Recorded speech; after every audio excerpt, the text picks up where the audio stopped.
Hi నమస్తే, నేను మీ చందన రాథోడ్. ఏంటి చేతిలో ఏమో కనిపిస్తుంది, ఏందది అని అనుకుంటున్నారా? కేక్ ని చూస్తుంటే చాలా యమ్మీగా అనిపిస్తుంది కదా. మా అన్న బర్త్డే అని చెప్పి మా డాడీ అయితే కేక్ తీసుకొని వచ్చేసాడు సెలబ్రేషన్స్ కోసం. నేను ఆల్రెడీ మా అన్న షాపింగ్ బ్లాగ్ అయితే పోస్ట్ చేశాను కదా, మీరు చూసారా?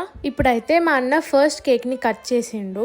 మా సోను గారిని చూడండి ఎలా ఎదురు చూస్తున్నాడో కేక్ తిందామని చెప్పి. మేమైతే మా సోనుకి కేక్ అయితే తినిపించలేదు, ఎందుకంటే అది మంచిది కాదు. తర్వాత ఫస్ట్ బైట్ ఎవరికి ఇస్తాడా అని చూస్తే మా మమ్మీకి ఇచ్చిండు. నేను కొంచెం క్యూరియస్ ఉండే, మా డాడీకి ఇస్తాడా మమ్మీకి ఇస్తాడా అని చెప్పి. మా అన్న పని బాగుంది, మార్నింగ్ అంతా వాళ్ళ ఫ్రెండ్స్ తో ఎంజాయ్ చేసిండు. ఇప్పుడు ఇంటికి వచ్చి ఇంట్లో కూడా సెలబ్రేషన్ చేసుకుంటుండు. ఇంకా నేను కూడా విష్ చేస్తూ మా అన్నకైతే కేక్ తినిపించేసిన. మా అన్న బర్త్డే అయితే మా అన్ననే కేక్ తినాలా ఏంది, నాకు కూడా మా మమ్మీ ఇంకా మా అన్న తినిపించేసిన. మేము ఇలా అయితే సెలబ్రేట్ చేసుకున్నాం మా అన్న బర్త్డేని. మేము తినడంలో బిజీ ఉన్నామని చెప్పి మా సోనుగాడు చూడండి ఎలా వచ్చి చూస్తున్నాడు. Thank you for watching. Like, share, subscribe. Bye.